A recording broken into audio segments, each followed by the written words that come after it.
The mist hung low over the terraced streets of Hartlepool that October morning in 2024, clinging to the red brick houses like it had something to hide. At 6:30, when most of the neighborhood was still asleep, 3 police cars pulled quietly onto Thornton Street, their lights off, their presence deliberate and calm. The officers who stepped out moved with the careful precision of people who'd rehearsed this moment, who knew that what they were about to do would shatter the fragile peace of this close-knit community. They walked up the narrow path of number 42, past the potted geraniums and the carefully swept doorstep, and knocked. When the door opened, neighbors who were awake saw something they'd never forget. Gerald Morrison, 89 years old, a man who'd lived on this street for over 60 years, a grandfather who waved to children on their way to school, was led out in handcuffs. The charge would make headlines across England within hours: murder. The murder of 9-year-old Louise Taylor, a crime committed in 1956, 68 years ago, when the man now shuffling toward the police car was just 21 years old. Before we go any further into this story, take a moment to hit subscribe and leave a comment below. Cases like Louise's deserve to be remembered, and your support helps bring these long-forgotten stories back into the light. The arrest sent shockwaves through Hartlepool, but to understand why it cut so deep, you have to go back to a different time, to a different England, November 1956. Post-war Britain was still rebuilding, still finding its feet. Hartlepool, like many towns along the northeast coast, lived and breathed by the rhythm of the shipyards and the docks. The air always carried the smell of salt and coal smoke. Streets were narrow and steep, rows of identical terraced houses where everyone knew everyone else's business, where front doors stayed unlocked and children played in the streets until dark. It was a hard life, but it was a life built on community, on trust, on the unspoken promise that neighbors looked out for each other. Louise Taylor was 9 years old that November, the youngest of 3 children born to Thomas and Margaret Taylor. Her father worked as a welder at the shipyards, coming home each evening with his hands blackened and his back aching. Her mother took in laundry from the big houses on the hill, her hands always red and raw from the hot water and lye soap. They lived at 17 Cedar Street, a small house that always smelled of coal fires and whatever Margaret had managed to make for tea. Louise shared a bedroom with her older sister Janet, their beds separated by a thin curtain that Louise had decorated with drawings of flowers and birds. By all accounts, Louise was a child who radiated joy. Her teachers at St. Hilda's primary school described her as bright and curious, always the first to raise her hand, always asking questions that went deeper than expected. She loved reading more than anything else in the world. Every Saturday morning she'd walk to the library on Church Street with her father, and she'd spend an hour carefully selecting her books for the week, running her small fingers along the spines, whispering the titles to herself. Adventure stories were her favorite. Tales of far-off places and brave heroes. Her father would joke that she'd read every book in that library before she turned 12. She had a habit of skipping instead of walking, her pigtails bouncing with each step. She collected wildflowers in the spring and summer, pressing them between the pages of old newspapers and labeling them with careful, uneven handwriting. She had a best friend named Sarah Hutchinson, who lived 3 streets over on Maple Road, and the 2 girls were inseparable. They play elaborate games of make-believe, transforming the narrow alleys between houses into enchanted forests, the coal sheds into castles. Louise had a laugh that carried bright and clear, the kind of sound that made adults smile even when they were tired. Her older brother Robert, 14 at the time, called her Lulu and pretended to be annoyed by her constant questions, but he let her tag along to the corner shop and always saved her half his sweets. The evening of November 14th started like any other. It was Wednesday, cold and damp, with fog rolling in from the sea. Louise had gone to Sarah's house after school, as she did most days. The girls had done their homework together at Sarah's kitchen table, then played with Sarah's collection of paper dolls until Margaret Taylor's voice rang out from Cedar Street, calling Louise home for tea. It was just after 5:30, the sky already dark. Sarah's mother, Mrs. Import Lady Hutchinson, stood at her doorway and watched Louise start down the street, her satchel over her shoulder, her red wool coat buttoned up against the cold. The walk from Maple Road to Cedar Street was barely 3 streets, a journey that should have taken 5 minutes. Louise knew every step of that route. She'd walked it hundreds of times. But Louise never made it home. Margaret Taylor had a pot of stew on the stove and bread warming by the fire. When 6 o'clock came and went with no sign of Louise, she felt the first flutter of worry. By 6:15, she'd sent Robert out to look. By past, Thomas had come home from the shipyards to find his wife pale and shaking, and he'd run back out into the fog-thick streets calling his daughter's name. By 7 o'clock, half the neighborhood was searching. Men with torches, women checking sheds and alleyways, children who'd been sent to bed creeping to windows to watch the growing panic outside. The police were called just before 8. Within an hour, search parties had fanned out across Hartlepool. They checked the beach, though everyone knew Louise was terrified of the water and would never go near it after dark. They searched the old warehouses near the docks. They knocked on every door within a mile radius.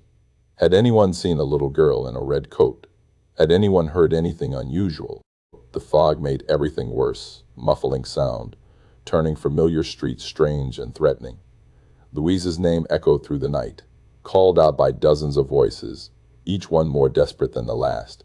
The next 3 days were a nightmare that the Taylor family would never fully wake from. Margaret barely slept, barely ate. She sat by the window watching the street, convinced that any moment Louise would come skipping around the corner with some innocent explanation. Thomas and every able-bodied man in the neighborhood searched from dawn until dark. The police brought in dogs. They dredged the harbor. They questioned everyone who'd been in the area that evening. A drifter who'd been seen near the railway station was brought in for questioning and released. The owner of the sweet shop on High Street, who'd closed early that Wednesday, was questioned for hours but had an alibi. Even Thomas's brother, Louise's Uncle Albert, who had a reputation for drinking and a temper, was looked at with sudden suspicion, though he'd been at the pub that entire evening with a dozen witnesses. Where are you watching from today? Leave a comment and let us know. These stories connect us across distance and time. Sunday morning, November 17th, a railway worker named Donald Peters was doing his rounds at the old Hartlepool station. The station had been partially closed for years, with only a few trains still stopping there.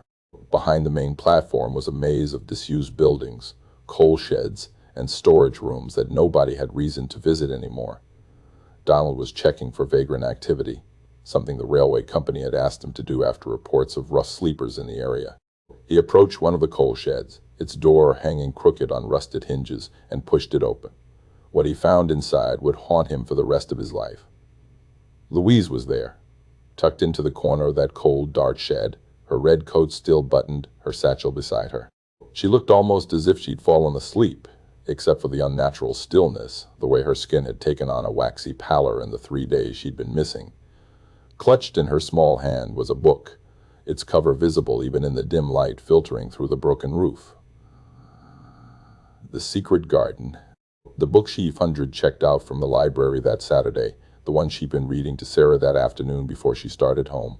Donald Peters staggered out of that shed and vomited into the weeds. Then he ran, faster than a man his age should have been able to run, to find help. The news spread through Hartlepool like a physical force. Mothers grabbed their children and held them close. Men who'd worked alongside Thomas Taylor at the shipyards wept openly. The police cordoned off the entire area around the railway station, but it was too late to preserve much of the scene. 3 days of weather, animals, and the simple passage of time had complicated everything. This was 1956. There was no DNA testing, no sophisticated forensic analysis. The police did what they could with what they had. They dusted for fingerprints, though the shed's rough wooden surfaces yielded nothing useful. They took photographs. They interviewed Donald Peters until the poor man was shaking. They brought in everyone who'd been questioned before, and questioned them again, harder this time. The post-mortem revealed what everyone had feared. Louise had been murdered, strangled, though the pathologist's report was mercifully vague on the details, as if trying to preserve some dignity for the child who could no longer speak for herself. The exact time of death was difficult to determine, but it appeared to have happened within hours of her disappearance. She'd been killed that Wednesday evening, probably before her family had even realized she was missing, while they were still setting the table for tea and expecting her to walk through the door at any moment. The investigation intensified. Every man in Hartlepool between the ages of 15 and 60 was asked to account for his whereabouts on Wednesday evening. The railway station and the surrounding area were searched inch by inch. The police received hundreds of tips, most of them well-meaning but useless. A few local men were arrested and questioned intensively. The drifter was brought back in. A laborer who'd been fired from the shipyards the week before and had been heard making bitter comments was held for 2 days. Thomas's brother Albert was questioned again, more aggressively this time, until his pub alibi was verified by so many witnesses that the police had to let him go. But nothing stuck. No physical evidence definitively linked anyone to the crime. No witnesses had seen Louise after Mrs. Had. Hutchinson watched her start down Maple Road. The fog that evening had been thick enough that you could barely see 10 feet in front of you. Someone had grabbed Louise off those streets, someone who knew the area well enough to get her to that coal shed without being seen.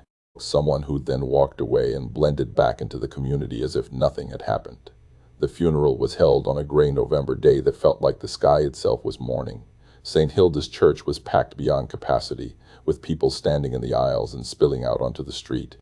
Louise's small white coffin was covered in wildflowers, the kind she used to collect and press in her books. Her teacher read a poem. The vicar spoke about innocence and evil and the mysterious ways of God, but his words felt hollow against the weight of what had been lost. Margaret Taylor sat in the front pew, her face a mask of grief so profound it seemed to age her 20 years in the span of a week. Thomas sat beside her, his welder's hands clasped so tightly his knuckles were white. Robert and Janet clung to each other, trying to understand how their little sister could be gone, how someone could have done this in their town, on their streets, to someone they loved. The whole town turned out for that funeral. They lined the streets as the procession passed. Strong men who'd survived the war stood with tears streaming down their faces. And somewhere in that crowd, investigators would later realize, the person who'd killed Louise Taylor was probably there too, hiding in plain sight, grieving along with everyone else, safe in the anonymity of shared sorrow. The case remained open for years, but as the months turned into years and the years into decades, it slowly went cold. The file was never closed, but it gathered dust. New detectives came and went. New crimes demanded attention. Life moved on, as it always does, even when it feels like it shouldn't.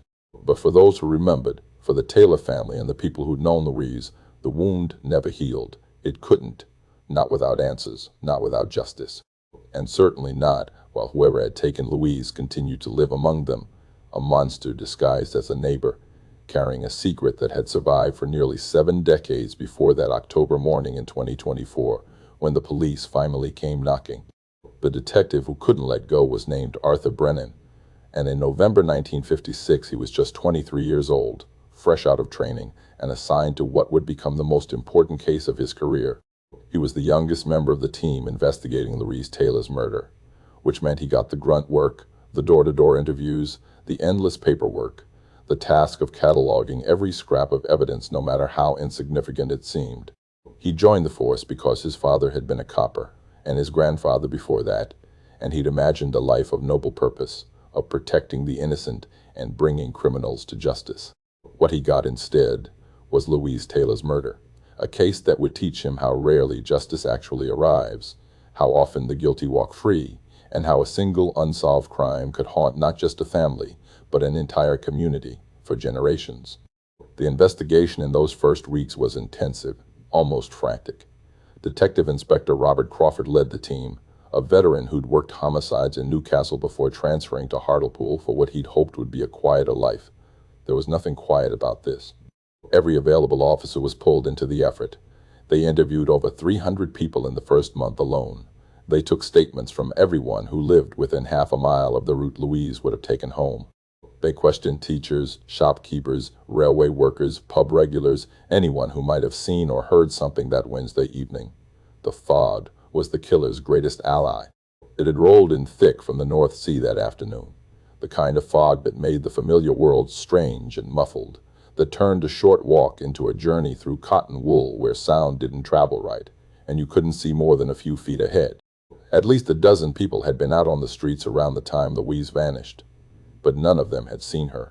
A woman named Elsie Pritchard had been walking her dog on Maple Road at 5:45 and remembered hearing a child's footsteps skipping past, but she hadn't seen who it was through the fog. A man coming home from the early shift at the docks had crossed through the alley that connected Maple Road to Cedar Street around the same time, but he'd been focused on getting home, his head down against the damp cold, and he'd noticed nothing unusual. The coal shed where Louise was found became the focus of intense scrutiny. It was one of several disused storage buildings behind the old railway station, structures that had once served the busy freight operations but had been largely abandoned as the railway contracted after the war. The shed was maybe 12 feet by 8 with walls of rough timber and a roof that leaked. There was no lock on the door, just a rusted latch that didn't catch properly. Local children sometimes played in the area, though they'd been warned away countless times. The police found evidence that rough sleepers had used the shed occasionally, old newspapers for bedding, a few empty bottles, cigarette ends, but nothing that helped identify who'd brought Louise there. Arthur Brennan spent days in that shed and the surrounding area, searching for anything the initial investigation might have missed. He found scraps of fabric caught on splinters, but they could have come from anyone. He found footprints in the mud outside, but 3 days of rain and the trampling of the initial search had turned the ground into an indecipherable mess. He found Louise's handkerchief, embroidered with her initials by her mother, tucked into her coat pocket. That detail broke him for a moment. Standing in that cold shed with this small piece of evidence that spoke of a mother's love and a child's careful habit of keeping her handkerchief clean and folded. He cataloged it, bagged it, added it to the pile of evidence that told them everything about who Louise had been and nothing about who had killed her. The suspects came and went like shadows. The drifter, whose name was Colin Webb, had been sleeping rough around Hartlepool for about a month.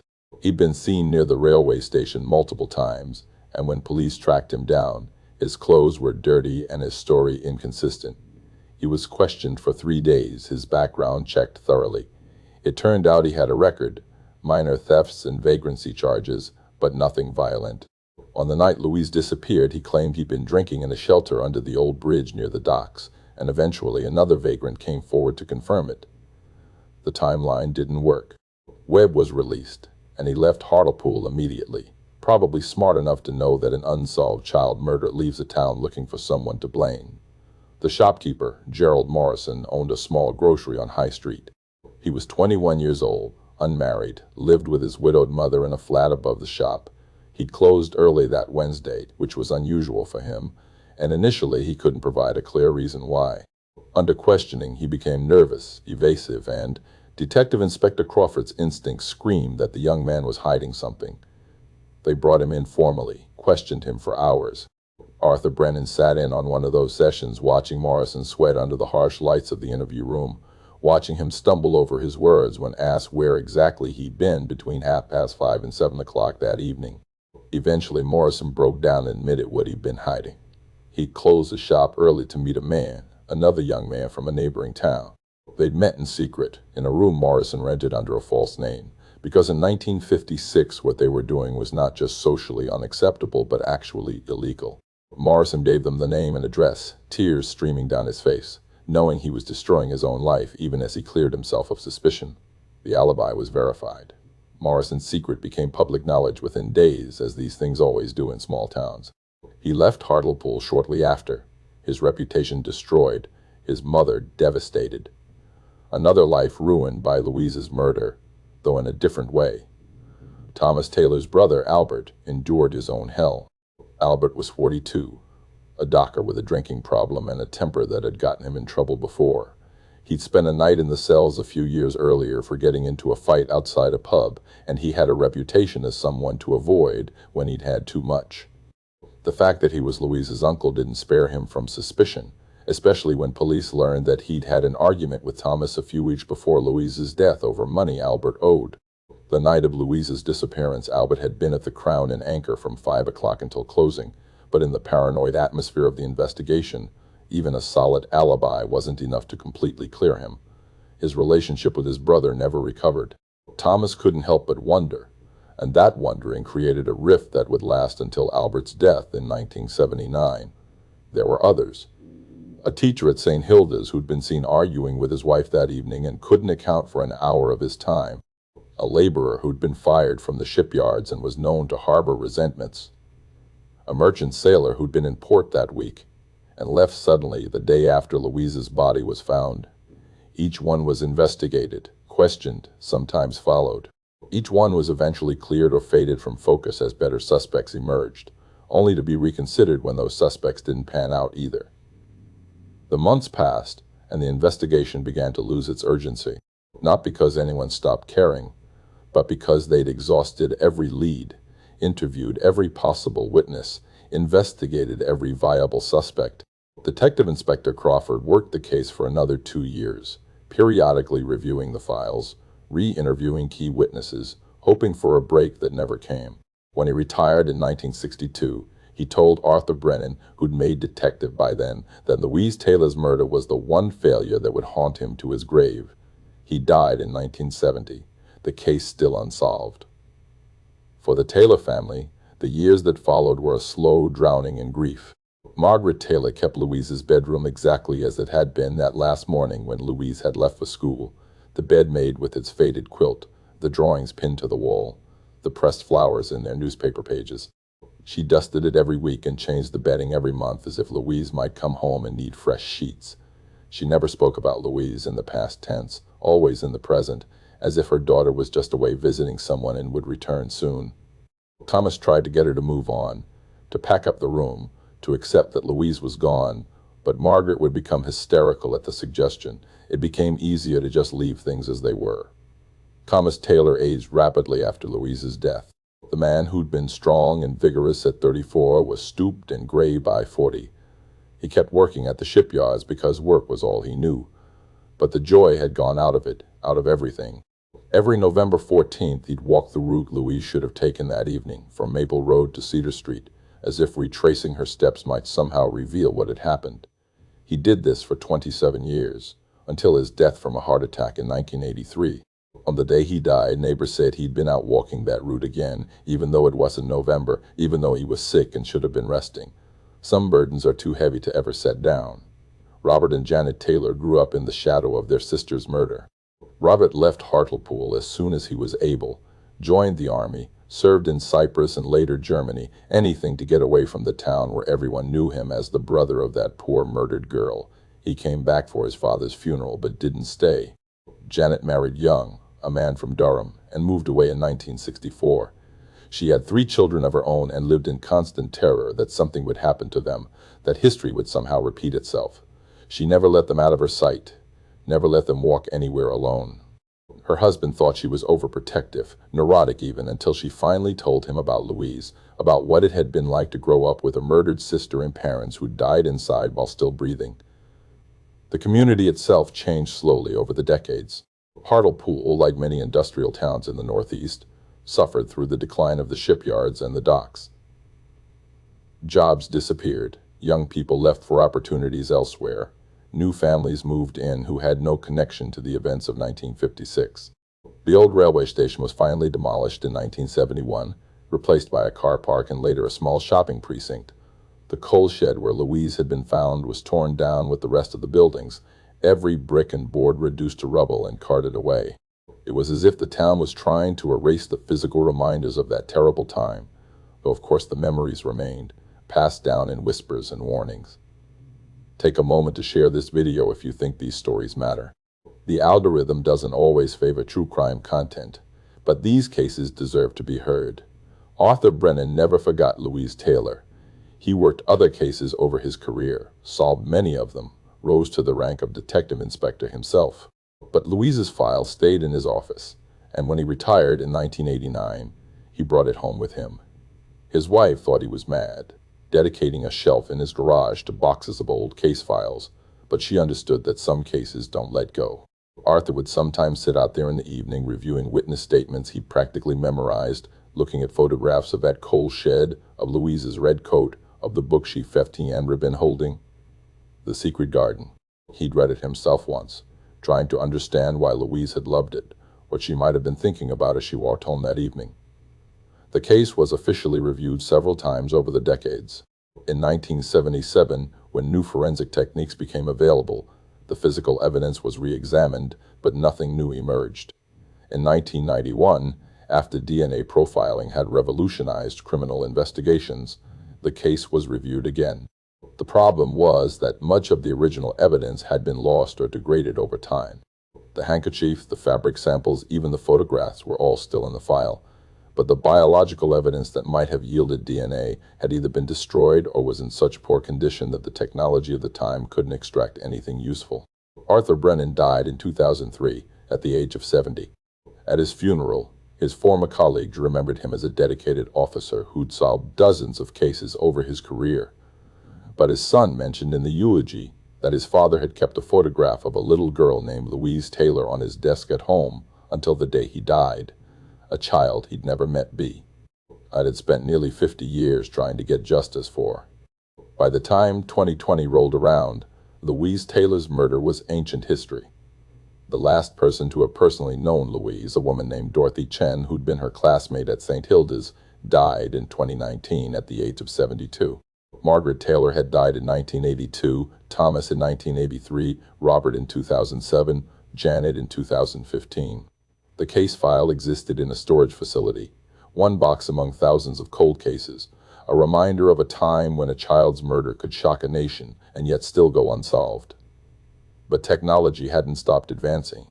The rise of consumer DNA testing, genealogy databases, and new forensic techniques for extracting and analyzing degraded DNA samples was quietly revolutionizing cold case investigations across the world. In 2022, a new cold case unit was established in Northumbria Police, specifically focused on using these new tools to re-examine unsolved murders from the mid-20th century. Louise Taylor's case was on the list, one of dozens that would be reviewed. Detective Sergeant Emma Crawford, no relation to the original detective inspector who'd worked the case, was assigned to review the Louise Taylor file in early 2023. She was 34 years old, part of a new generation of investigators who'd grown up with DNA evidence as a standard tool. When she opened those boxes and started reading through the witness statements, looking at the faded photographs, she felt the same pull that Arthur Brennan had felt 67 years earlier. This was a child who'd been murdered, whose killer had never been caught, who deserved justice no matter how much time had passed. The breakthrough would come from a source no one in 1956 could have possibly imagined.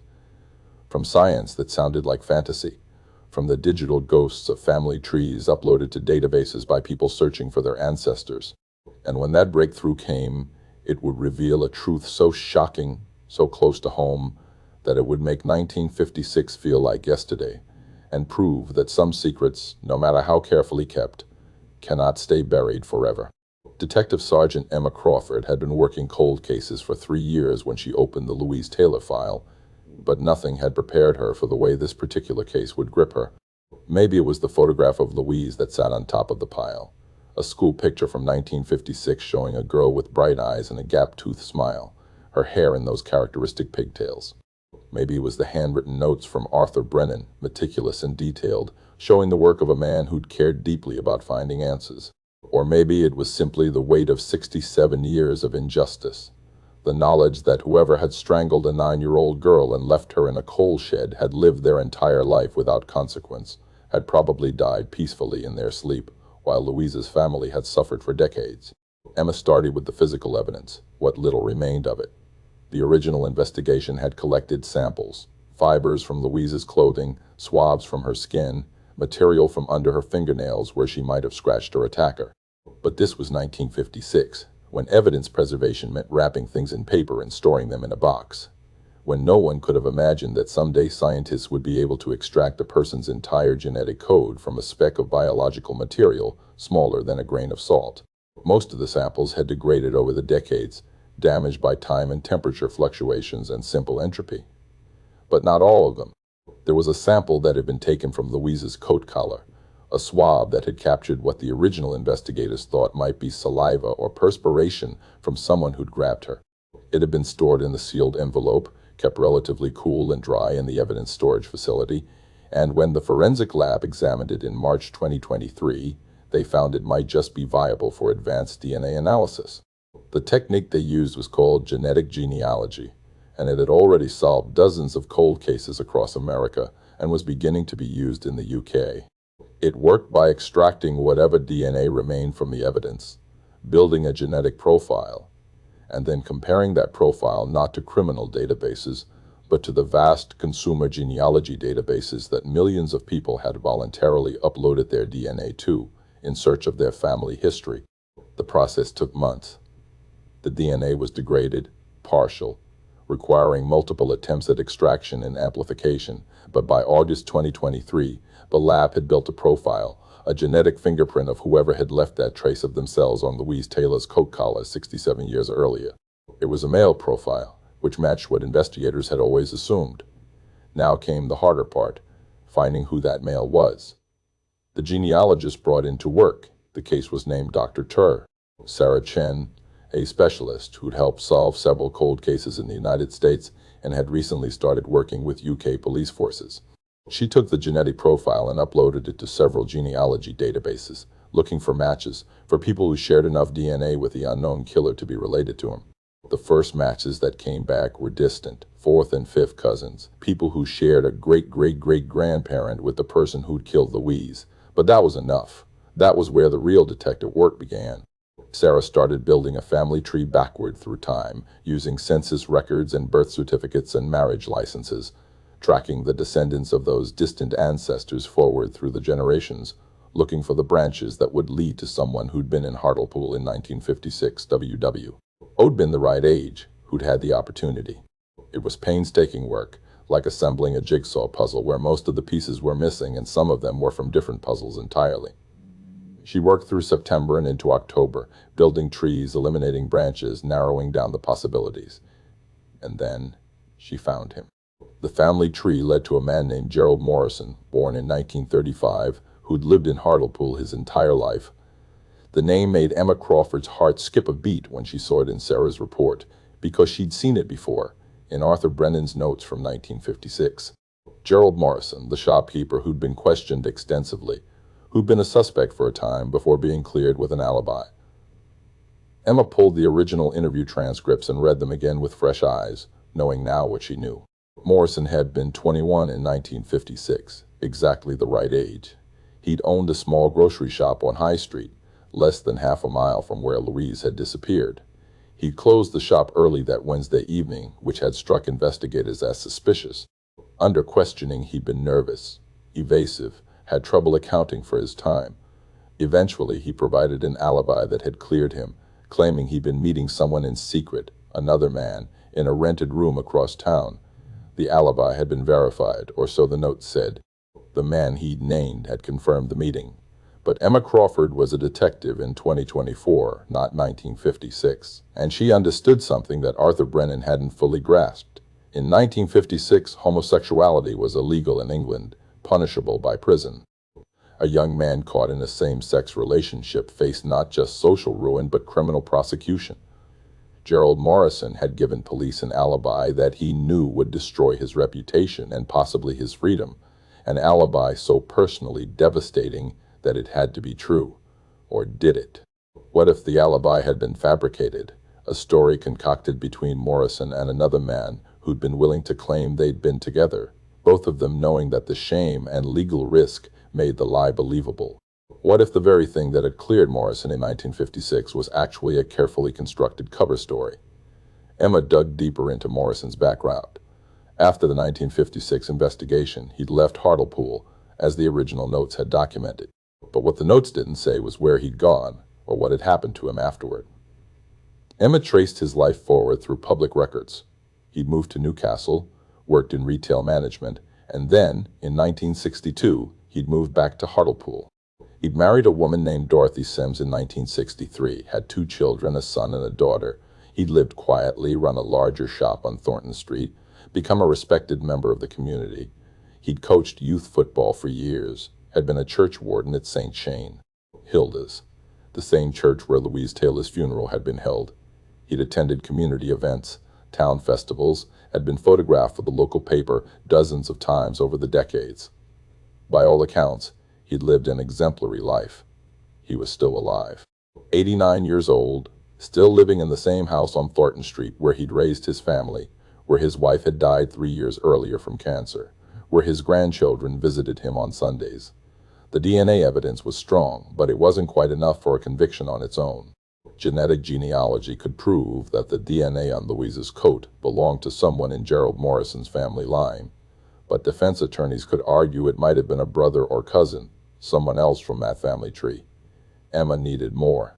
She needed to confirm that the DNA was specifically Gerald Morrison's, and to do that, she needed a direct sample from him. Have you heard of a case being solved through genealogy? Drop a comment and let me know what you think about these new technologies bringing justice to old crimes. Surveillance began in September 2024. Officers watched Morrison's house discreetly, documenting his routines, waiting for an opportunity to collect a discarded DNA sample. It's perfectly legal in the UK to collect abandoned DNA, anything a person throws away in a public place.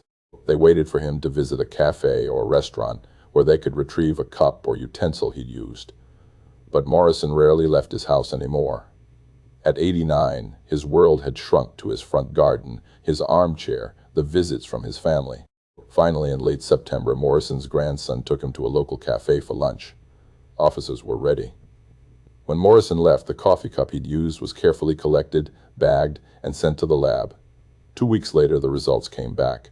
The DNA from the cup matched the DNA from Louise Taylor's coat collar. Not a family member, not a cousin, Gerald Morrison himself. Emma Crawford sat at her office that October evening, staring at the lab record, feeling the weight of nearly 7 decades of injustice shifting. She thought about Arthur Brennan, who died 20 years earlier, never knowing how close he'd been, never knowing that the young shopkeeper he'd questioned had been guilty all along. She thought about Thomas and Margaret Taylor, who died without answers, without justice, without peace. She thought about Louise, 9 years old forever, who had been walking home for tea when a man she probably knew, a shopkeeper who probably smiled at her when she came in to buy sweets, had grabbed her off the street and ended her life. The arrest was planned carefully. They couldn't risk Morrison destroying evidence or harming himself before they could take him into custody. On the morning of October 23, 2024, 3 police cars pulled quietly onto Thornton Street. Emma Crawford knocked on the door of number 42, her heart pounding despite years of experience. When Morrison opened the door, he looked exactly like what he was, a frail old man in slippers and a cardigan. She identified herself, told him he was under arrest for the murder of Louise Taylor, and watched his face carefully for a reaction. He didn't deny it. He didn't ask what evidence they had or demand a lawyer or protest his innocence. He just nodded slowly, as if he'd been waiting for this moment for 68 years, and held out his wrists for the handcuffs. The news exploded across Hartlepool and then across the nation.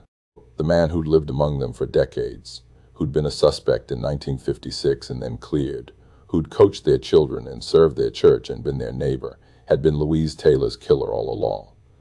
The shock rippled through the community in waves. People who'd known Morrison, who'd considered him a friend, struggled to reconcile the gentle grandfather they knew with the monster who'd strangled a child. His own family was devastated.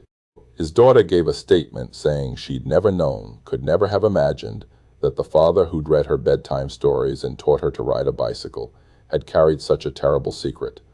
The question everyone asked was why. Why had he done it? In his first interview with police, Morrison was asked to explain what had happened that November evening in 1956. His lawyer advised him not to speak, but Morrison, perhaps feeling the relief of a burden finally lifted, talked anyway. His account was chilling in its banality. He'd seen Louise walking alone through the fog. He'd called out to her, and she'd recognized him, had smiled and said hello because he was Mr. Morrison from the shop, someone safe, someone trusted. He told her he'd give her a ride home because of the fog, because it wasn't safe for a little girl to be walking alone. She'd believed him, had gone with him willingly. He'd driven her to the old railway station in his delivery van, told her he needed to check on something in one of the storage sheds first. Once they were inside that coal shed, away from any witnesses, he'd attacked her. When police pressed him on why, on what had motivated him to kill a child who trusted him, Morrison's answer was almost worse than the act itself. He said he'd been angry that evening, frustrated by his life, by the secret he had to keep about his sexuality, by the loneliness and fear of being exposed. He said Louise had been there, vulnerable and convenient, and he'd taken his rage out on her because he could, because she was small and helpless and he was stronger. There was no grand explanation, no psychological complexity. He'd killed her because he'd wanted to, because something dark in him had seen an opportunity and taken it. The alibi he'd given in 1956 had indeed been fabricated. The man who'd confirmed they were together that evening, another young man named Peter Shaw, had been Morrison's friend and fellow secret keeper.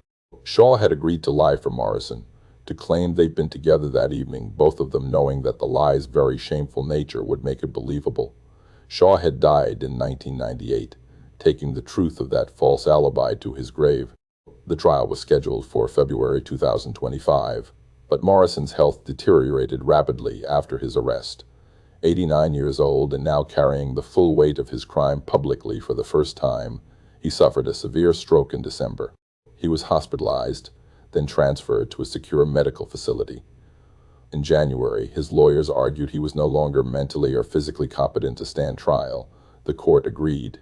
Gerald Morrison would never face a jury, would never be formally convicted, would never serve a sentence for what he'd done. For some, this felt like a final injustice, the guilty escaping justice even when finally caught. But for others, including Emma Crawford, the truth itself was a form of justice. Louise Taylor's family, what remained of it, finally had answers. Janet Taylor's daughter, Louise's niece Sarah, who'd been named for the aunt she'd never met, was 53 years old when she learned that her aunt's killer had finally been identified. She gave a statement to the press that brought many to tears. She said her grandmother Margaret had died believing Louise's killer was out there somewhere, unpunished, unknown. She said her mother Janet had lived her entire life in fear and paranoia because of what had happened to Louise. But now, finally, they knew. The man who'd taken Louise had been caught, named, exposed. He'd lived his whole life as a free man, but he'd die with the whole world knowing what he'd done. On what would have been Louise's 78th birthday, April 19, 2025, a small gathering took place at her grave in Hartlepool Cemetery. Emma Crawford attended, along with several officers from the cold case unit. Sarah, Louise's niece, was there with her own children and grandchildren, 4 generations of a family shaped by a murder that had happened before most of them were born. They placed wildflowers on Louise's headstone, the kind she used to collect and press in books, the kind that still grew wild along the edges of the cemetery each spring. Sarah spoke about what it meant to finally have closure after all these years. She said that Louise had been more than a victim, more than a cold case file number, more than a tragic story from the past. She'd been a real little girl who'd loved books and wildflowers and skipping instead of walking. She'd had dreams and a future that had been stolen from her by someone she'd trusted. And now, finally, after 68 years, everyone knew what had happened to her. The truth had come to light. The guilty had been named. As the small group stood there in the spring sunshine, Emma Crawford thought about all the people who'd worked this case over the decades. Arthur Brennan, who'd never stopped believing it could be solved. Detective Inspector Crawford, who'd carried it as his greatest failure. All the officers and investigators who'd interviewed witnesses and chased leads and refused to let Louise be forgotten. And she thought about the technology that had finally brought answers, the way science had reached across nearly 7 decades to deliver justice that traditional detective work never could. Gerald Morrison died 3 weeks later on May 11, 2025, in the secure medical facility where he'd been held. He died without ever standing trial, without ever being formally convicted, but with his name forever attached to one of the most notorious unsolved murders in Northeast England's history, now solved. His obituary in the local paper didn't mention his years of community service or his role as a grandfather. It identified him simply as the man who'd murdered Louise Taylor in 1956. Louise's grave is still there in Hartlepool Cemetery, her headstone now updated with a small additional inscription that reads simply, Justice, 2024. People still leave wildflowers there sometimes, especially in November on the anniversary of her death. The street where she used to live has changed, the houses renovated or replaced, the people all different. The railway station where she was found is long gone, replaced by modern buildings that have no memory of what happened there. But Louise herself hasn't been forgotten, not anymore. Her story has been told again, her short life remembered, her death finally answered. And somewhere, perhaps, if there's any justice beyond what we can deliver in this world, Louise Taylor knows that the man who took everything from her on that foggy November evening in 1956 was finally held accountable, that the truth finally came to light, and that she mattered enough for people to spend 68 years searching for answers. Her name is no longer just a victim's name in a cold case file. It's a reminder that some wrongs, no matter how old, can still be made right, that justice delayed is not always justice denied, and that the truth, no matter how long buried, has a way of rising to the surface when people refuse to stop looking for it.